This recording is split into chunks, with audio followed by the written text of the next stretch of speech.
Olá, nosso podcast está de volta, está no ar aqui para você que está ligadinho sempre, né? Com a gente acompanhando nossos episódios e a gente gosta assim de falar de saúde, né? A gente traz sempre esses temas para cá porque eu tenho certeza que ajuda todo mundo, como ajuda a gente a esclarecer muita coisa, é importante. E hoje mais um tema de saúde muito bom para as mulheres aprenderem mais sobre isso, terem um tipo de precaução em relação a isso, né? E já já a gente vai falar mais sobre endometriose. Inclusive foi uma sugestão da nossa querida Jardilene. Eu não sei se ela já conhece alguém que tem esse tipo de problema ou já teve algum tipo de problema nesse. Não, é assim, sempre eu procuro temas que eu vejo que as pessoas têm dúvidas e eu vejo que a endometriose não é uma doença de fácil diagnóstico, né? As pessoas, sempre que descobrem que tem endometriose, elas têm passado já por vários médicos sem ter um diagnóstico até conseguir encontrar. Então, é bom É, esclarecer, né? é Temas assim verdade. que não são de fáceis descoberta, né? Então é bom esclarecer. Não, E foi assim, como ótimo. eu tenho dúvida, eu gosto também de esclarecer as pessoas. E É, creio que as pessoas também têm dúvidas sobre isso. sabe que E vai hoje nós ajudar, né? vamos escutar mais sobre isso com É. a doutora que vai nos esclarecer sobre endometriose. Nossa querida Deise, também sempre um prazer estar com você. Vai trazer já já uma Obrigada. palavra também Sim, sim. abençoadora. Então, é bom que você fique Mas ligadinho. olha, antes, se inscreve no canal, Deixa o seu like, compartilha com as amigas, ativa o porque sininho, né? porque quando sair novidade no canal, você já fica sabendo. Sim, É e isso. acompanha a gente aí, manda recadinho. E se você também quiser um tema, você tem curiosidade, manda para nós. E aí a Coloca aí gente no comentário, né? coloca Dá uma no sugestão. A comentário, gente já trouxe, lá no inclusive, Instagram também, né? Ou convidados. pelo YouTube, você fala e a gente corre atrás. É Nós isso. estamos aqui para servir. É isso. Muito bem. Eu vou apresentar a nossa querida convidada de hoje, mulher belíssima, por Muito sinal, obrigada. doutora Marcela Furtado, que é ginecologista, especialista em endoscopia ginecológica, ginecologia endócrina, climatério, patologia do trato genital inferior e colposcopia. Ela é professora de ginecologia numa faculdade em João Pessoa, né, na Paraíba, né? Isso. Presidente da Sociedade de Ginecologia e Obstetrícia da Paraíba, viu? Não é pouca coisa não, tá? Vale Então, muito. nova, tá com tudo isso aí. Seja Com bem-vinda, essa doutora. bagagem toda. Muito obrigada. Para mim é um prazer estar aqui. Agradeço, Jardilene, o convite em seu nome, mas agradeço às meninas pela oportunidade de estarmos aqui. Que seja um tempo de uma conversa prazerosa, né, e esclarecedora. A endometriose é super importante porque é uma doença que afeta as mulheres, principalmente na sua fase de ouro, né? É a menina que acabou de menstruar e aí está no colégio, a mulher que acabou de ingressar na faculdade ou no mercado de trabalho e sofre, né, com dores por vezes incapacitantes. Então, é uma doença que ainda se tem um diagnóstico tardio, como você bem pontuou, Jardilene, mas momentos como esse nos ajudam, né, a conscientizar a população e entender que sentir dor não é normal. Em alguns padrões, até a gente pode considerar, né, um certo grau de normalidade, mas excluindo-se infecção, não existe outra doença, né, ou que seja tão comum quanto a endometriose que cause dor pélvica. A gente vai falar um bocadinho sobre isso. Antes de começar o bate-papo com a doutora, vamos orar, né, Jardine? Pode Vamos, ser? vamos sim. Oremos. Sempre antes de começar, nós pedimos a Deus que direcione, né, toda a nossa entrevista, né, Verdade. que ela não sirva só para nós, mas para todos que nos ouçam.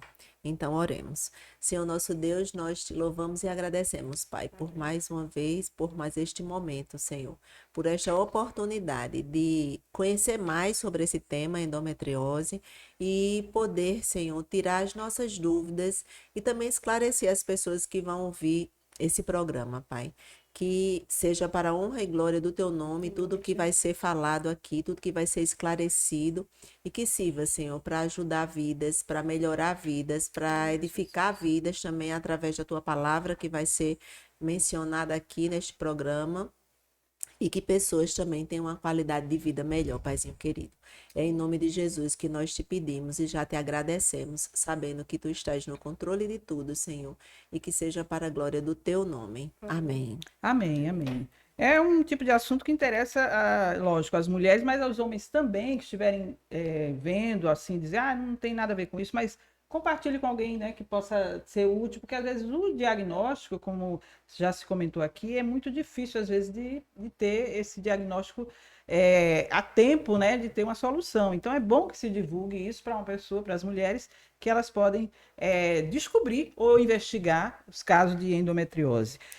Eu tenho um dado aqui de que são mais de 8 milhões de mulheres no Brasil que têm o diagnóstico de endometriose, quer dizer, que tem, mas infelizmente muitas sofrem e sem saber que tem esse tipo de problema, né, doutora? E às vezes demoram a começar um tratamento que pode trazer a solução, é isso mesmo? Isso. Acho que antes de a gente pontuar, chegar nesse dado, é importante a gente dizer o que é endometriose, Sim. né? Então, endometriose o termo significa a presença de um tecido que é parecido com endométrio, que é aquele tecido que a gente menstrua todos os meses, que está dentro da cavidade uterina, e um tecido semelhante a ele que cresce fora deste lugar, fora do útero. Então, mais comumente é atrás do colo uterino, mas pode estar nas tubas uterinas, nos ovários, no intestino, no ureter, que é o canal da urina, e no peritônio, que é o tecido, né, a pele que recobre a parte interna do corpo. Então, é importante mencionar que a endometriose é uma doença que é crônica, então a gente não tem como oferecer um tratamento curativo, mas sim que venha a beneficiar e ter qualidade de vida. É uma doença que é dependente do hormônio estrogênio, então por isso que é comum em mulheres jovens e não em mulheres idosas, né? E é uma doença inflamatória, ou seja, é uma doença que piora quando a paciente se alimenta mal, quando tem maus hábitos de vida, quando tem um sono ruim. Então, tudo isso vem a piorar por ser uma doença inflamatória. Então, com isso, a gente já diz até parte do tratamento, né? Mas, como você bem falou, tem milhões de mulheres no Brasil com esse diagnóstico, né? Os estudos estimam que de 10 a 15% das mulheres em idade reprodutiva, ou seja, após a primeira menstruação, elas possuem endometriose, né? E por que esse diagnóstico é tão tardio? É tardio porque muitas mulheres relativizam, que a gente escuta em casa, escuta no colégio, que a mulher sente dor mesmo na menstruação, a menstruação é dolorosa, quando casar passa, quando engravidar melhora, e por aí vai.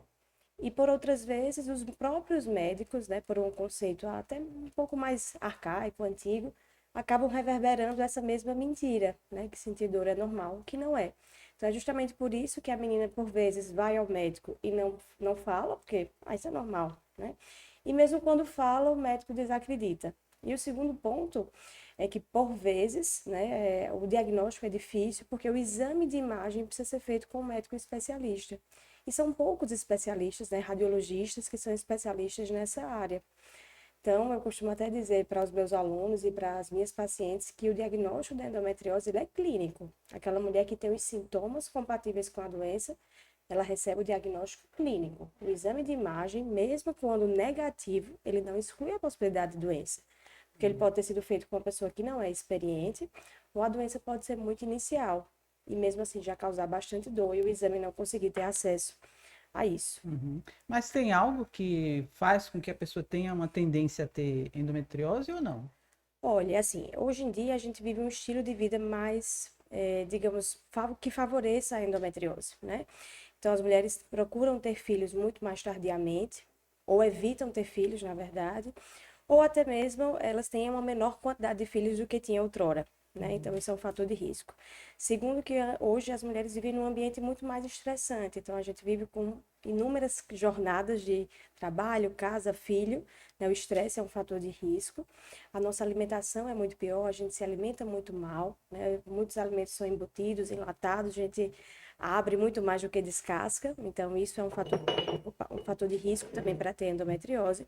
E principalmente um fator genético. Então, aquelas mulheres que têm parente de primeiro grau, ou seja, mãe ou irmãs com diagnóstico de endometriose, ela tem até 3 a 4 vezes maior chance de ter endometriose quando comparada àquelas mulheres que não têm parente de primeiro grau. Então, a influência genética é extremamente importante. Interessante. Você disse que então as mulheres que tinham muitos filhos antigamente, elas os casos seriam menores, então? Com certeza, Mas, até mas por quê? Tem a ver então com esse ciclo de menstruar e não exato. menstruar. Porque o que estimula a endometriose não é o estrogênio? Estrogênio é um hormônio que está baixo na gravidez. O hormônio da gravidez é a progesterona. e ele está baixo na gravidez e ele também está baixo na lactação. Por isso que a mulher não menstrua. Tá. Então, se for pensar assim, o melhor tratamento e melhor forma de prevenir gravidez Tenha é filho. menstruou hoje, na sequência tenha um filho atrás do outro. Não estou recomendando isso para ninguém.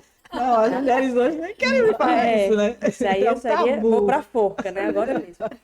Mas, de maneira geral, quanto maior a exposição da mulher ao estrogênio, maior a chance de ter doenças que são dependentes do estrogênio. Não só a endometriose, mas o câncer de mama, mioma uterino e todas as outras doenças que são advindas do excesso, né, deste hormônio.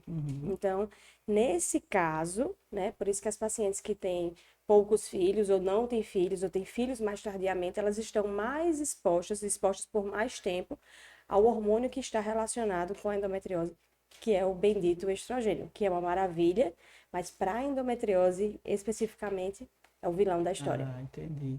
E o pior é que acaba justamente causando, em muitos casos, a infertilidade. Isso é correto dizer que o risco é maior para as mulheres que têm endometriose Isso, não é poderem maior. ter filhos? Perfeito. A endometriose, ela pode gerar vários fatores que corroboram para a infertilidade. Primeiro, ela gera uma alteração na arquitetura da pelve, ou seja, ela gera aderências. Eu costumo dizer que a lesão da endometriose é como um chiclete. Tudo que vai pegando, chegando próximo a esse chiclete, pode vir até aderência. Então, a tuba pode sair do seu local anatômico, né, a tromboterina, e mudar a anatomia dessa barriga, dessa pelve feminina. Além disso, a presença da endometriose, como eu disse no início, ela é inflamatória. Então, essa inflamação, ela gera uma oxidação maior do ovário. Isso diminui a quantidade dos folículos, né, que a gente perde desde o dia que nós nascemos, e diminui a qualidade. Ou seja, se eu tenho 35 anos, por exemplo, eu tenho uma menor quantidade de folículos e uma menor qualidade de folículos quando comparada a uma mulher sem endometriose. Entendeu? Então, isso é um outro fator de risco. E fora que, como eu disse, a endometriose ela tem um tecido que é semelhante ao endométrio e o nosso corpo entende que isso está errado. Então, a nossa imunologia vai criar anticorpos contra essas células de endometriose. Só que não gera só anticorpos contra a nossa própria célula doente, gera também contra o endométrio saudável. Então, isso gera um fator que a gente costuma dizer que é falha na implantação. Então, ataca o endométrio doente e ataca também o endométrio saudável. Então, também pode ter infertilidade por falhas de implantação, ou seja, dentro do útero gera-se um ambiente hostil para o bebê, e aí pode ter dificuldade na nidação, que é a hora que o embrião vai se ligar ao endométrio para gerar uma gestação saudável. Então, 50%, né, de 40% a 50% das mulheres com diagnóstico de endometriose, elas podem vir a ter algum grau de dificuldade para engravidar, vir a ter o diagnóstico de infertilidade. É triste. E eu acho que também, quanto mais tempo demorar para saber que tem, acho que o problema, como você explicou aí, acaba aumentando, né? Isso, porque, assim, veja, o problema maior do diagnóstico tardio, primeiro, é a cronificação da dor, né? Aquela mulher que sente dor por bastante tempo, às vezes gera alterações no sistema nervoso, que entende que aquilo ali faz parte do corpo dela. Então, gera uma inflamação absurda nos nervos, nas faces, na musculatura, gera pontos de gatilho. Eu costumo explicar assim, aquele dia que você está bem estressada, dói bastante aqui, então pronto, a paciente que tem a pelve inflamada por endometriose, ela recebe estresse o dia todo. Estímulos de dor na Meu pelve. Deus. Então, isso não tratado a longo prazo leva pontos de gatilho na pelve que inflama. Então, isso tem uma predisposição a primeiro fazer um quadro de dor crônica. E em segundo lugar, o atraso no diagnóstico faz com que eu não trate a doença. Então, eu deixo a paciente viver do jeito que quer, não faço condutas para que ela tenha um melhor estilo de vida e não observo a doença, né? E não faço exames periódicos para entender que não, agora ela não pode só ficar com tratamento clínico, por exemplo, agora eu preciso fazer uma intervenção cirúrgica. Então, as pacientes que às vezes têm diagnóstico mais tardiamente, geralmente elas podem ter doenças mais avançadas. E existe uma parcela pequena de pacientes, que são mais ou menos 20%, que elas podem ter, na verdade, nenhum sintoma, ou sintomas muito inespecíficos que não a fazem pensar em endometriose. E aí só tem um diagnóstico quando está tentando engravidar e não consegue, que aí seria na presença da infertilidade. Isso acontece com muita frequência, né? Porque aí é que vai começar a investigar, A fazer porque não todo tipo de consegue exame. engravidar, e aí às vezes a questão já não está mais podendo, né, ser solucionada. Então, qual é a orientação, por exemplo, na visita ao ginecologista normal, que nós mulheres fazemos frequentemente? qual é a orientação? O próprio profissional, ele já investiga isso ou só se a mulher tiver uma coisa assim, um sintoma Não, muito... veja, não existe um protocolo de investigar isso de rotina, né? Tem uma incidência relativamente alta, mas é 10% da população, né? Então, não existe nenhum protocolo que diga que mulher jovem, na idade reprodutiva, deva fazer pesquisa para endometriose. Isso se é assintomático. Entretanto, aquela mulher que tem sintomas sugestivos de endometriose, é óbvio que ela entra num patamar diferente. E aí é válido a gente lembrar quais são esses sintomas, né? A gente costuma dizer que tem principalmente os 6Ds, que são os sintomas mais comuns da endometriose. Primeiro é a dismenorreia, que é a dor na menstruação. A dor acíclica, que é, ou seja, acabou a menstruação hoje, mas eu continuo com dor ao longo do ciclo, ou seja, a dor vem independente de eu estar sangrando, né? Aquela dor que acontece durante a relação sexual, então quando a mulher tem uma dor à profundidade, ou seja, quando o pênis bate no fundo da vagina, isso também é um sintoma que está relacionado à endometriose. A dor para urinar, principalmente no período menstrual e para evacuar. E por último, a última D, que é a dificuldade para engravidar, que seria a infertilidade. Mas esses 6 sintomas são muito poucos para a gente dizer que é só isso, né? Existem mais de 40 sintomas na literatura que estão relacionados à endometriose, né? Eu vejo muito no consultório também pacientes que referem fadiga crônica, distensão abdominal, uma maior intolerância alimentar, ou seja, tudo que come tem um reflexo, como se fosse assim, uma crise de gastrite, né? Sempre, nada cai bem, né? Sempre tem que estar com distensão, com presença de gases. Então, esses são sintomas que precisam ser alertados à mulher, dor lombar, principalmente na menstruação. Então, acho que o primeiro passo é muito mais a paciente se perceber, porque, assim, na verdade, nós, enquanto médicos, não tem como invadir, né, a individualidade de cada um, mas o paciente, a mulher se perceber, né, entender que esses sintomas não são normais, e mediante a suspeita, né, ela mesma que vai ter essa, né, aventar essa suspeita, procurar o médico para que faça a devida investigação. Mas como eu disse antes, o diagnóstico ele é clínico. Então, numa história bem feita, né, uma anamnese com um médico especialista, a gente consegue dizer essa mulher com certeza ela vai ter endometriose. O exame ele vai me dizer onde as lesões estão e se eu preciso ou não de cirurgia. Mas hoje, para diagnóstico, a gente não precisa assim ficar esperando que a mulher faça o exame. Até porque eu sempre brinco com elas. Por acaso, se o exame vier normal, negativo, você está curada? Não, a dor vai continuar. Então, eu não trato o exame normal ou o exame alterado. Eu trato a mulher que sente isto ou aquilo, né? Eu preciso tratar o sintoma que a mulher está tendo. Isso independente de um resultado positivo ou não para aquela doença. Mas aqueles exames normais que a gente faz de rotina não dá para avaliar, não. Não aparece, por exemplo, aquele intravaginal, chama? Transvaginal.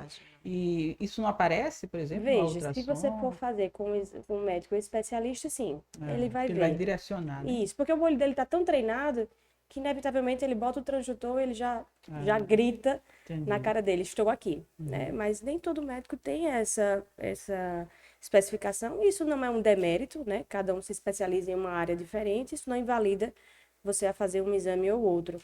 Mas existem algumas lesões que são mais grosseiras de ser vistas, que muitas vezes são cistos de ovário, né? Os cistos de endometriose, que a gente chama de endometrioma, muitas vezes são vistos nos exames transvaginais, e até de rotina, e às vezes até em paciente assintomático, e é assim que é feito o diagnóstico, né? Um diagnóstico diz que é incidental. Aquela paciente não tem sintomas, por acaso fez um exame e achou-se o resultado de endometriose.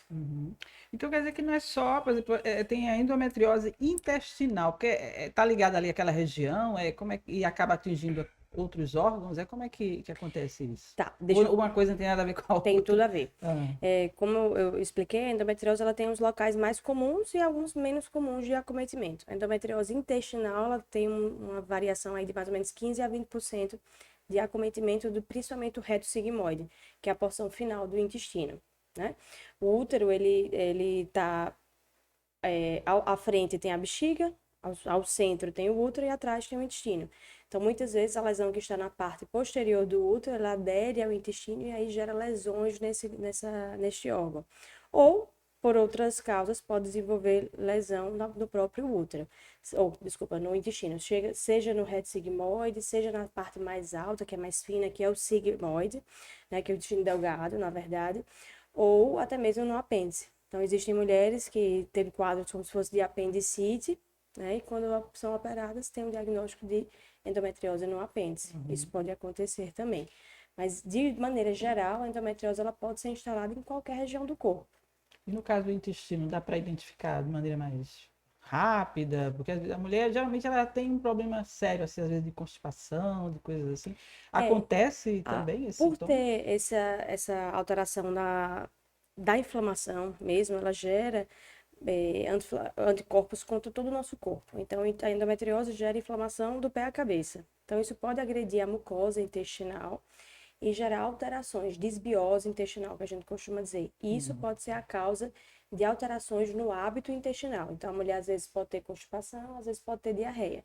Isso não necessariamente quer dizer que ela tem doença no intestino, um nódulo no intestino. Então, só por ter endometriose em qualquer outro lugar, no ovário, por exemplo, ela pode ter alterações do hábito intestinal. Mas aquela mulher que tem mais dor ao evacuar, que tem dificuldade para evacuar, que evacua em fita, né? Por exemplo, as fezes mais finas, isso nos faz pensar que ela pode ter lesões mais profundas de endometriose no intestino. E aí o mapeamento é o que dá o diagnóstico, né? O exame de imagem, seja o ultrassom transvaginal com preparo de alça intestinal, seja a ressonância nuclear magnética, né, também com preparo intestinal da pelve e do abdômen. Mas ela pode ter lesão em qualquer lugar. Já tive uma paciente na época da residência, que foi o caso mais diferente que eu peguei, que ela tinha no nariz. Então, todos os meses, quando ela menstruava, ela tinha sangramento por via nasal. Que estranho. Então, né? de fato, ela pode ter em qualquer lugar. Tem paciente que tem na pleura, que é o tecido que recobre o pulmão, no pericárdio, que é o que recobre o coração. Então, poder, teoricamente, pode aparecer em qualquer lugar. Nossa, Que coisa, É, meu. A endometriose está parecendo aquela erva de passarinho que vai matando as plantas, assim. Ai, que lindo na árvore. Mas ela está ali É aparecendo, né? matando a árvore e você pensa que, tipo um parasita, Visita. né? Isso, perfeitamente. Eu já escutei, doutora, também, eu quero que a senhora esclareça sobre isso, que a endometriose, ela é causada por o resto sanguíneo da menstruação, que se acumula em algum lugar. Tem alguma... Jardilene, assim, essa teoria é a que foi mais advogada por muito tempo, né? Ela foi descrita por Sampson em lá 1900 e bolinha. Ele fazia autópsias, né, nos Estados Unidos, e aí ele percebeu que a maioria das mulheres, elas tinham refluxo sanguíneo, ou seja, na hora que a mulher vai menstruar, que o sangue sai pela vagina, ele também cai na barriga através das trompas uterinas, certo? Da tuba uterina. Então, esse sangue que cai do útero na barriga, foi postulado que essa era uma das principais causas para a endometriose. Só que isso acontece em 90% das mulheres. Então, se fosse realmente isso, ou somente isso, todas nós Todas teriam, estávamos, né, ferrados. Todo É, mundo ia ter é. endometriose, acabou o mundo, né? Entretanto, existem outras inúmeras teorias que justificam, né, o aparecimento da endometriose. Seja um defeito na nossa imunologia, de entender que essas células estão ali de maneira errônea e a se matar, porque todos nós temos células para tudo, né? A gente não tem câncer agora nesse exato momento, porque Deus nos fez com um maquinário tão inteligente que nos ajuda a não tê-lo, né? Então, em algumas mulheres, elas nascem com uma deficiência no sistema imunológico que deixa com que algumas coisas passem batido, como, por exemplo, as células de endometriose. Existe outra teoria que eu gosto bastante, que é a muleriose, certo? Esse termo, ele quer dizer que dentro da barriga da nossa mãe, quando a mulher está sendo gerada, formada, né, existe, eu brinco com essa explicação porque eu acho que fica bem didático. Digamos que a gente tem um caminhão aqui que vai depositar uma carga de terra do outro lado da rua. Só que esse caminhão tá meio tabajara, e durante o caminho ele vai soltando terra no meio do caminho. Ao invés de ele jogar toda essa terra, que é o endométrio, dentro do útero, ele vai soltando um pouquinho dessa terra no meio do caminho. Então, é justamente no local onde está formando os ductos de Muller, que vão dar origem aos órgãos genitais femininos, né, os internos, existe uma predisposição maior de lesões de endometriose nessas localidades. Então, tudo que se tem na medicina, muitas teorias, não se tem uma teoria exata e definitiva. Então, tem a teoria da menstruação retrógrada, corretíssima. Tem a teoria genética, que você nasceu com genes que predispõem você a isso. Tem a teoria da muleriose, que eu acabei de explicar. A teoria da metaplasia celômica, que é como se fosse de fato um câncer, do nada aparece isso e acabou, não tem muito o que explicar. Inexplicável. Então, assim, se for pensarmos em teorias, tem bastante, várias. né? Recentemente saiu até uma que estava associada à presença da fusobactéria, que é uma bactéria que está, principalmente acomete a gengiva, né? Gera mais gengivite, né? E isso aí pode inflamar tanto a vagina, o ânus e a boca das mulheres com endometriose, e isso poderia precipitar, né, infecções e que geraria endometriose. Existem outras teorias que falam a respeito do trauma. Então, meninas que foram abusadas sexualmente pelo trauma, de fato, psicológico e do trauma mecânico, né? Isso gera alterações citoarquiteturais e que pode gerar a presença de endometriose. Então, veja, tudo que eu lhe disser que tem muita teoria, não tem uma teoria convincente e assim, um E martelo definitiva, né? batido que essa é a causa e acabou. Então, existem várias teorias. A que é correto ou não, acho que cada médico vai pensar, essa aqui é o que eu acredito mais, essa aqui é a que eu, né, levo minha linha de raciocínio mais para isso. A incontinência urinária tem a ver com endometriose ou não tem nada a ver? Ela pode e pode não ter a ver. Né? A continência urinária de base é uma doença que está presente nas mulheres, principalmente ali na perimenopausa, principalmente na pós-menopausa. Ela é principalmente relacionada na pós-menopausa com o déficit do estrogênio, né? Porque o estrogênio ele participa do trofismo, ou seja, da hidratação da vagina e da garantia de força, né? Da musculatura, digamos assim. E com o processo de envelhecimento vai caindo um pouquinho de tudo, né? A pele vai ficando mais flácida, a musculatura vai ficando mais flácida e a musculatura do períneo e da pelve de igual modo. Então existe uma mobilidade da uretra maior. E aí quando a mulher tosse, espirra, corre, levanta-se de uma cadeira, pode gerar uma precipitação de perda, né? Essa teoria é associada à questão daquelas mulheres que tiveram muitos múltiplos partos, principalmente partos normais, obviamente pela passagem do bebezinho no canal vaginal, esgarça-se mais as fibras, né, musculares, e isso predispõe uma chance maior a ter incontinência urinária. Então, essas são as principais causas.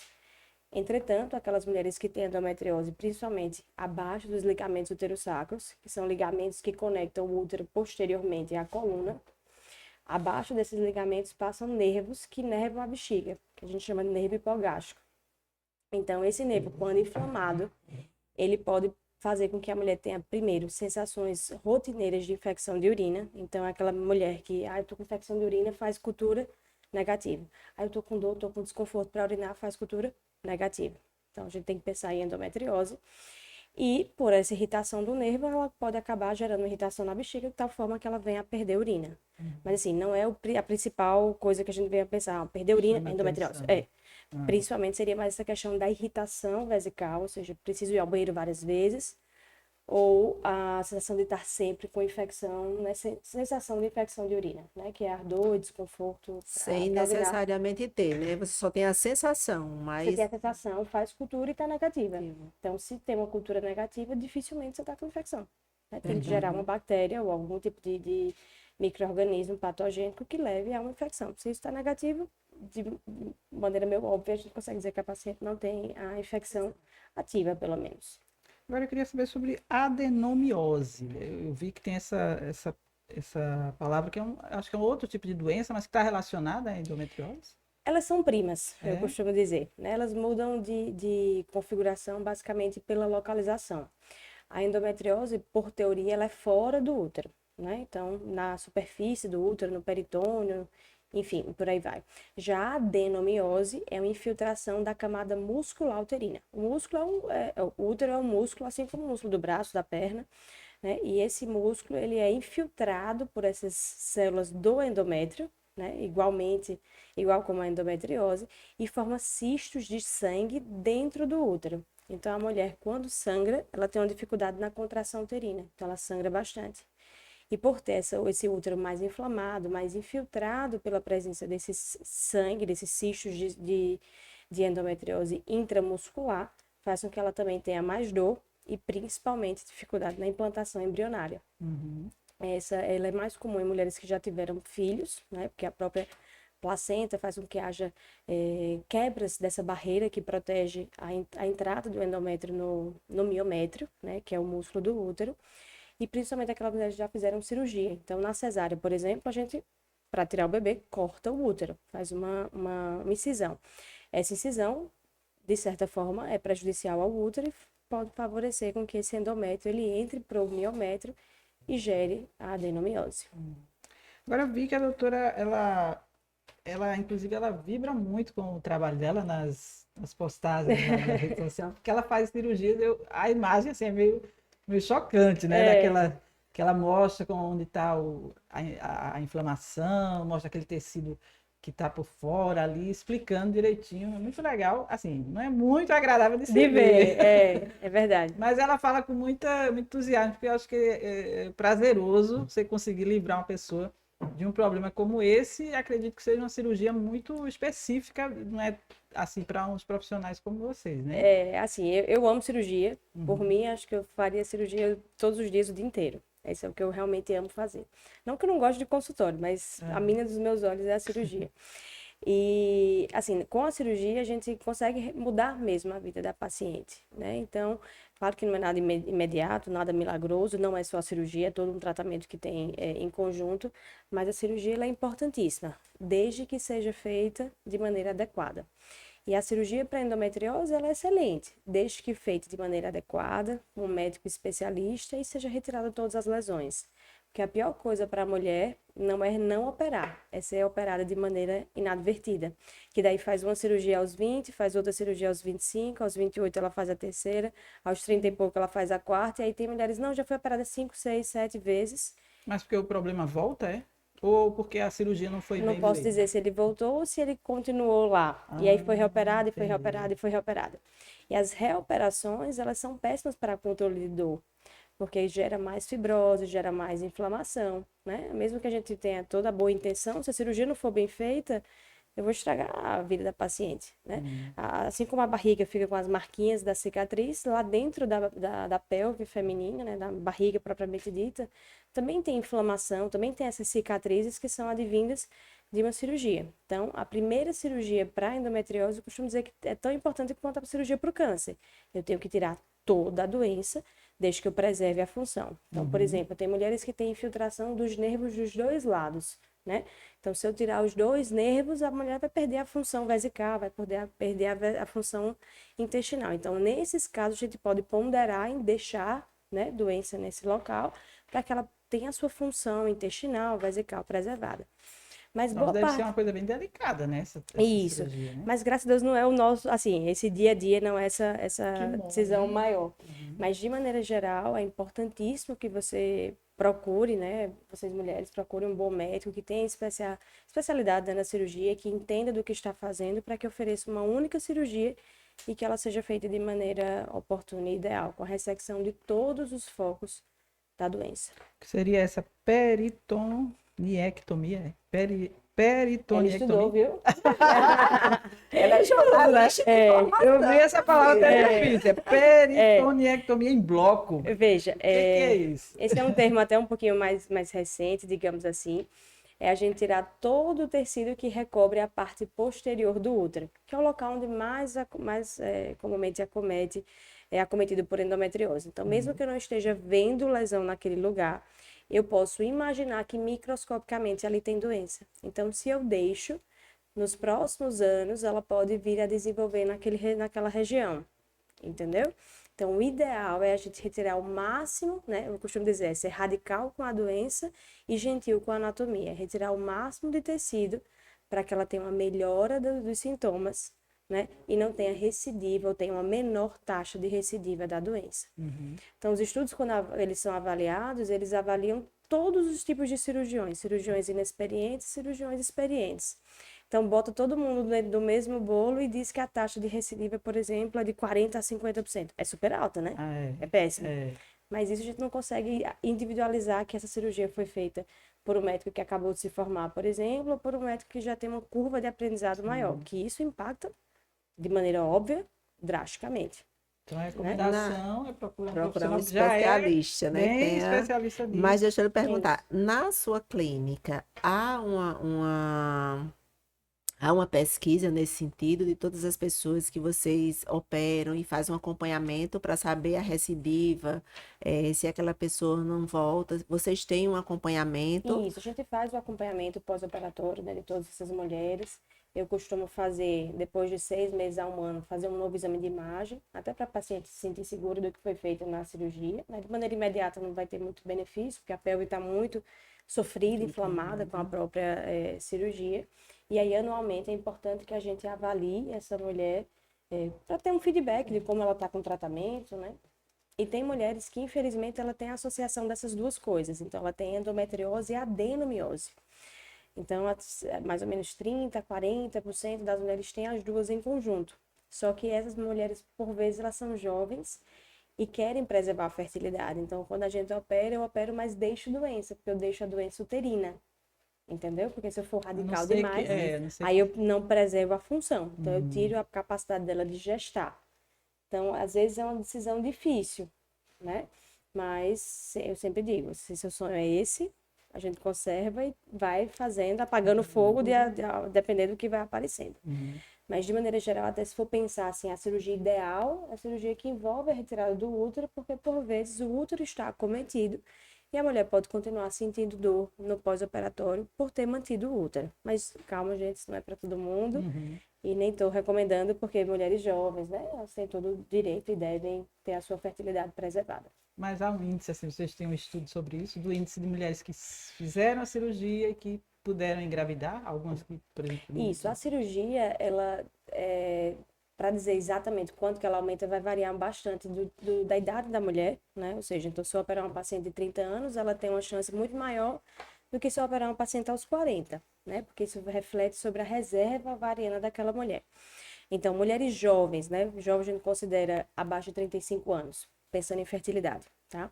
Abaixo de 35 anos. Então, que tem uma boa reserva ovariana, que tem tubas saudáveis, ou seja, tem mulheres que têm endometriose, que têm tubas dilatadas, que têm tubas comprometidas pela endometriose. Isso a cirurgia a gente não consegue 100%. Tubas, você fala trompas. As trompas Uterinas. Então, mulheres com boa reserva, jovens, com trompas uterinas saudáveis, né?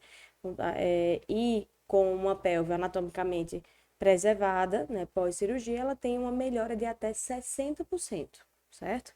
Entretanto, mulheres que têm uma baixa reserva, que são maiores de 35 anos, então que têm uma endometriose profunda, com acometimento mais grave dos órgãos da tuba uterina, obviamente a taxa não vai a 60%.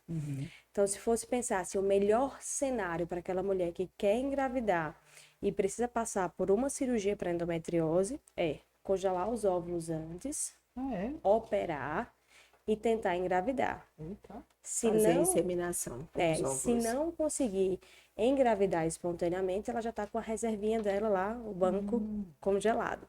Se não conseguir, fertilização desses embriões, entendeu? Então, esse é o melhor cenário. Infelizmente, a gente vive num estado que, primeiro, o Sistema Único de Saúde não fornece esse tipo de tratamento, pelo menos não aqui.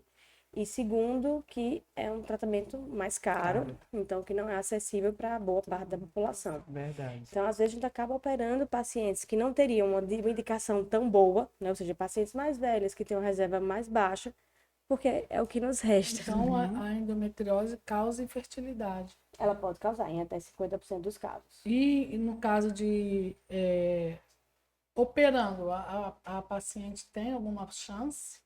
Então, foi isso que eu comentei. Tem. Ela pode melhorar se for jovem, né? Se tiver boa reserva. Tem um perfil, assim, que tem possibilidade. Porque, veja, a fertilidade é algo muito amplo. Não é só endometriose. Primeiro, depende também do parceiro. O parceiro tem que ser saudável, tem que ter um espermograma saudável, tem que ter testículos funcionantes e saudáveis. Então, só não é a mulher, porque a coitada sempre leva a culpa toda. É verdade. Mas dois, a né? fertilidade do casal, é tanto que quando eu digo que você é infértil, eu não digo que você é infértil, eu digo que vocês são um casal infértil, porque tem a parcela masculina e a parcela feminina. Então, 50% de cada. Então, a mulher pode ter endometriose, ter todas essas complicações, mas o homem pode ter uma varicocele, pode ter uma baixa concentração de espermatozoides, pode ter espermatozoides, né, com alterações genéticas, por exemplo. Enfim, na medicina tem uma porção de coisas. Uma gama de... Então, é difícil a gente isolar, assim, para dizer em número, mas de maneira geral. Pacientes jovens com boa reserva, a chance da cirurgia ajudar essa mulher chega até 60%. Que é um percentual alto, né? Acima de Exato, 50%. excelente. Mas se for pensar assim, Marcela, qual o melhor cenário para mim que vou me expor a uma cirurgia? E principalmente se essa mulher tem cisto de endometriose no ovário.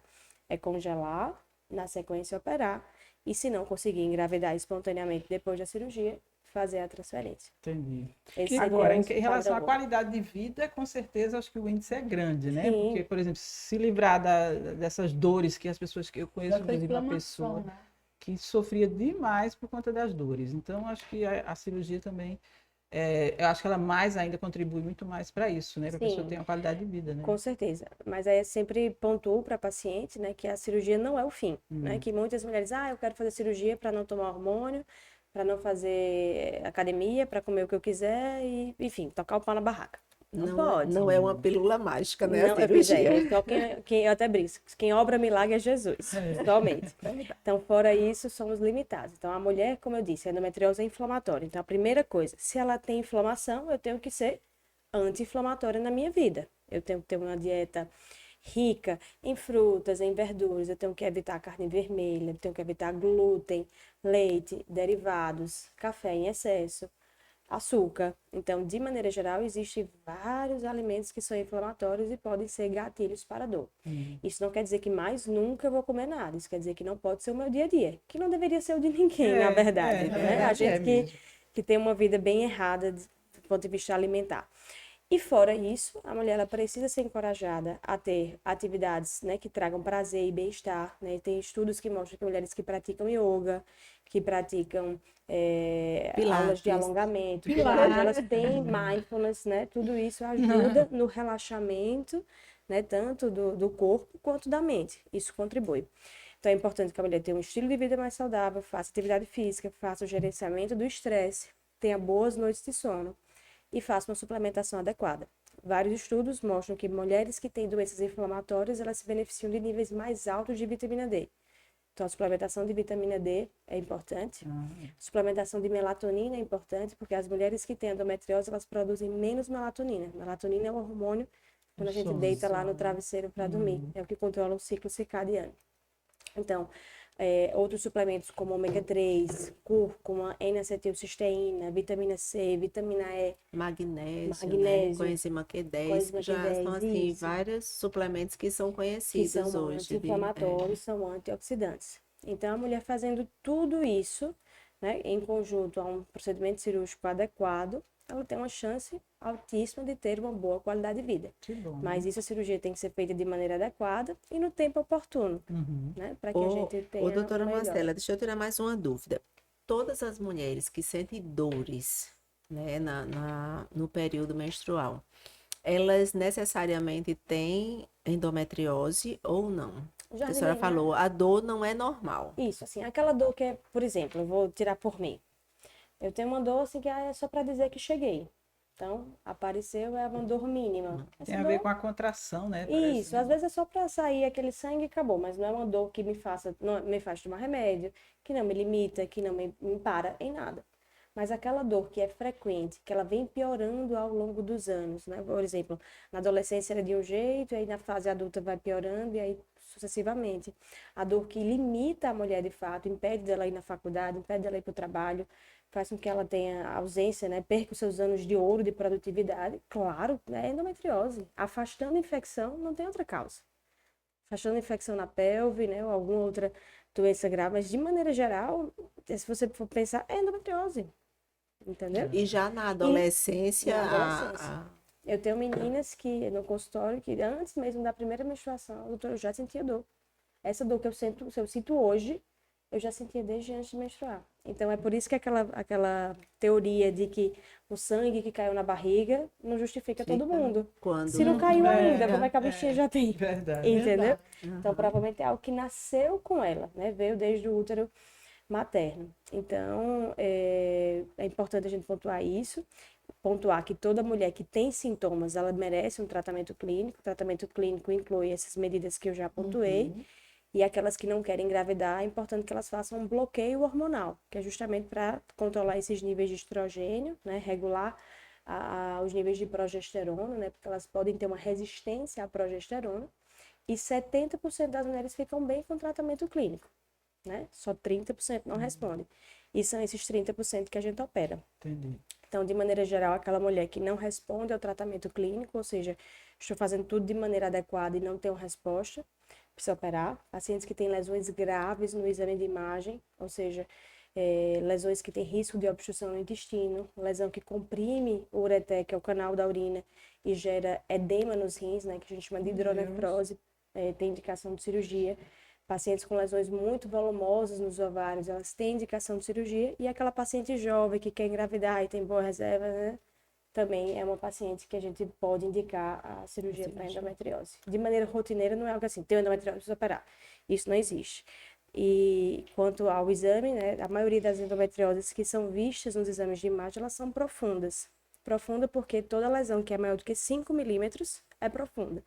Então, se você tem endometriose e viu isso no seu exame, já não precisa se desesperar. A maioria das mulheres tem endometriose profunda no exame.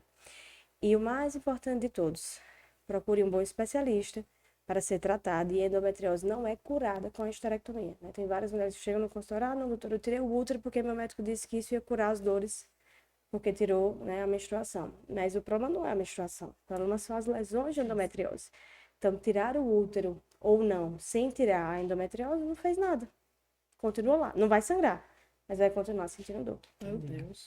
Bom, a gente Tá já encrostado. quero saber, a gente vai saber os contatos, né, de como a pessoa conhecer mais a doutora. Ela já é bem conhecida aqui, mas Obrigada. alguém que está assistindo e quer saber Muito bom, né? das redes sociais e tudo. Mas antes, Deise vai trazer uma reflexão para a gente, Deise? Sim, Pode ser? pode ser. Vamos meditar um pouquinho, né, na palavra do Senhor. E eu quero, aqui em Mateus 25, a parábola das 10 virgens. Então o reino dos céus será semelhante a 10 virgens que, tomando suas lâmpadas, saíram ao encontro do esposo. 5 delas eram prudentes, 5 loucas. As loucas, tomando as suas lâmpadas, não levaram azeite consigo, mas as prudentes levaram azeite em suas vasilhas. E tardando o esposo, tosquenejaram todas e adormeceram. Mas à meia-noite ouviu-se um clamor: aí vem o esposo, saí-lhe ao encontro. Então todas aquelas virgens se levantaram e prepararam as lâmpadas. E as loucas disseram às prudentes: dai-nos do vosso azeite, porque nossas lâmpadas se apagam. Mas as prudentes respondendo, dizendo: não, seja o caso que nos falte a nós e a vós, ide antes aos que vendem e comprai-vos. E tendo elas ido comprá-lo, chegou o esposo, e as que estavam preparadas entraram com ele para as bodas, e fechou-se a porta. E depois chegaram também as outras virgens, dizendo: Senhor, Senhor, abre-nos a porta. E ele respondeu e disse: em verdade vos digo que não vos conheço.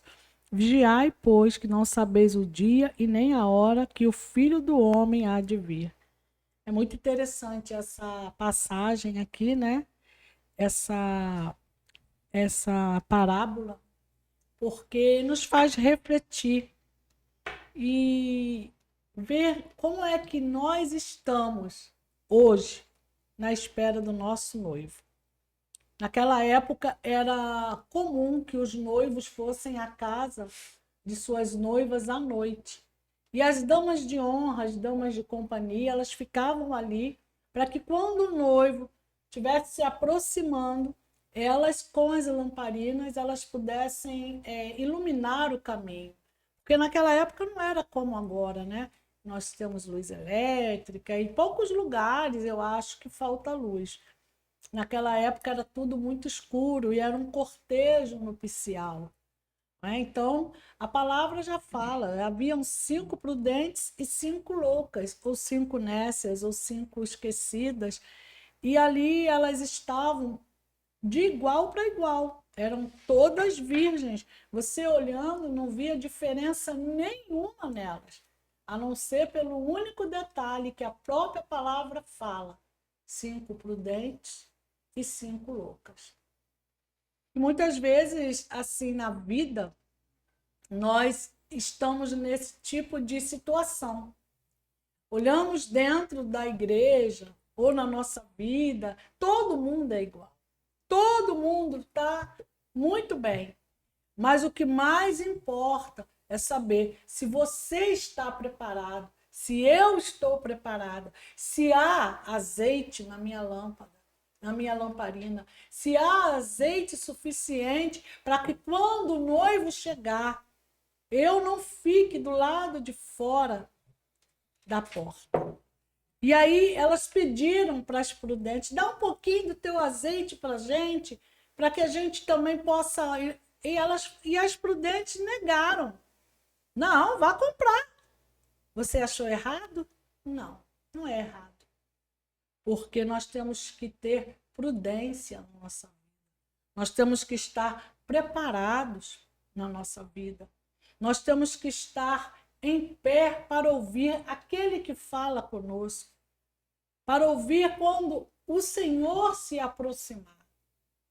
Se a pessoa não está preparada, ela não vai ouvir, ela não vai ver, porque estão pedindo sinais. Mas quais são os sinais que você ainda pede?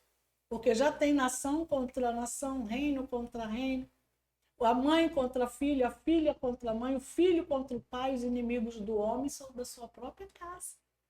Rumores de guerra, terremotos, tsunamis, que mais? Peste, fome. O que mais nós estamos esperando para que nós possamos ser prudentes no aguardo da vinda de Jesus?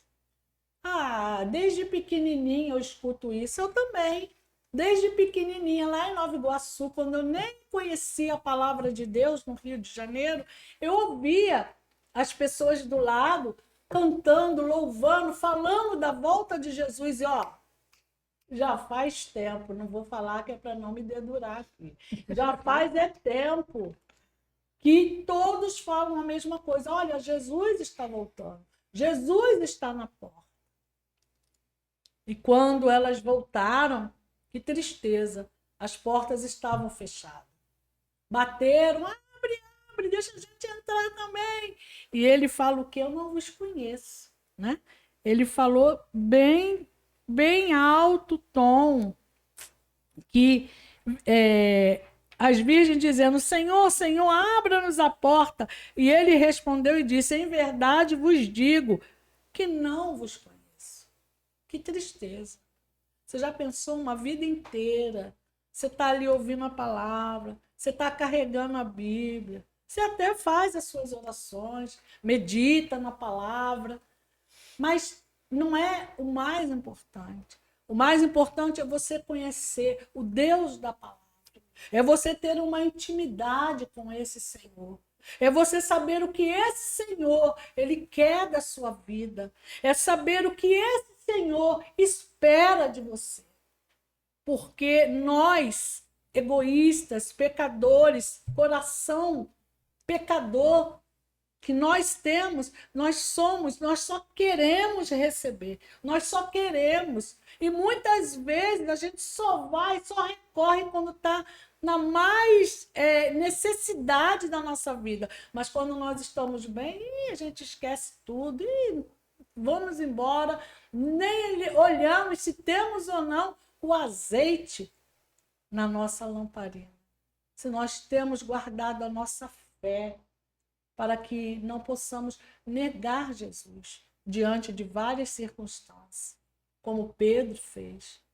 Nós precisamos estar atentos ao que o Senhor deseja de nós como igreja, o que o Senhor espera da sua igreja.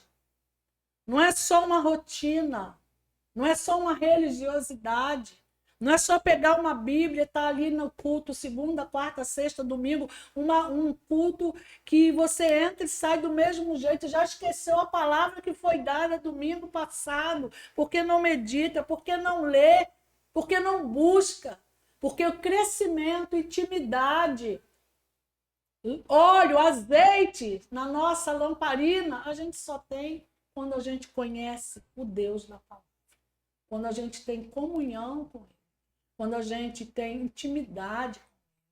É tudo isso que Ele espera da igreja. O que Ele espera da igreja é obediência, fé, perseverança. Está demorando muito. Eu não acho. Nós estamos esperando. Nós estamos esperando a sua vinda. O nosso coração alegre, para receber gostoso nosso Senhor. Elas ficaram de fora, 5 entraram.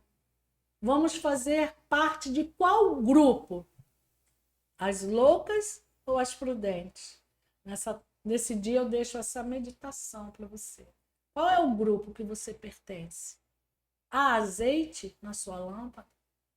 Você tem esperado por Cristo? Você tem aguardado a vinda dele?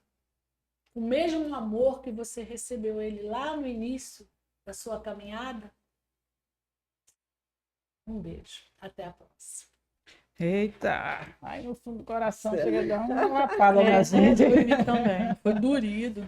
Eita, meu Deus do céu. É verdade, Obrigada, sim. Deise, por trazer essa mensagem.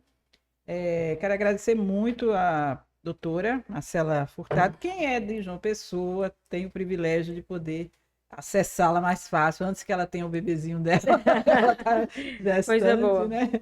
Na Endoclin e no Hospital Nossa Senhora das Neves. Nesses dois Perfeito. lugares. Aí você atende, no caso, consulta e cirurgia ou cada um? As cada duas um? coisas. É. As duas coisas. E aí o paciente, quando chega, você já faz essa avaliação, já encaminha, em alguns casos, para cirurgia, não é isso? Isso, a gente faz a triagem, né? Avalia os exames, o exame completo.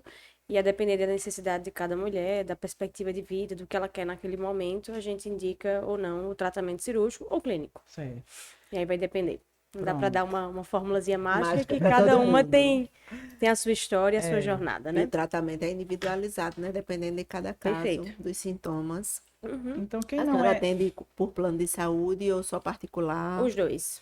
Atende os dois. Coisa Isso. boa. Então já é uma disponibilidade maior, né, para as pessoas procurarem. Quem não é daqui, quer conhecer mais a doutora Marcela Furtado, vai lá na rede social dela, que é o Instagram. É o @DRA Marcela Furtado. Só um Doutora L. Marcela. É Faz fácil. atendimento online, doutora? Faço também. Então também Ah, quem está então, fora tem a é. oportunidade. Hoje dá pra gente atender qualquer mulher. Não dá pra operar ainda, Sim, sim. né? Em todo lugar, mas Pelo menos a consulta, né? o acompanhamento dá pra acompanhamento fazer clínico. online sem nenhum que problema.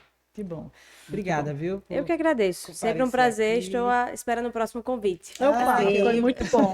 Muito esclarecedor. Vamos convidá-las. Olha, outras ela vezes tem pra vários ter temas temas que a gente pode que a gente- trazer. Ela é top em muita coisa aí. Obrigada pela gentileza. Então nós podemos explorá-la mais em outras Sim, com oportunidades. certeza. Meninas, foi um prazer estar com vocês novamente e a gente se encontra. Então, qual é o mesmo. recado aí pro pessoal? Prazer estar com vocês novamente e queremos deixar sempre esse recadinho com você. Se você ainda não é inscrito no canal, se inscreva lá no nosso canal. Deixa seu like. Ativa o sininho. Sininho e compartilha com as amigas. Isso.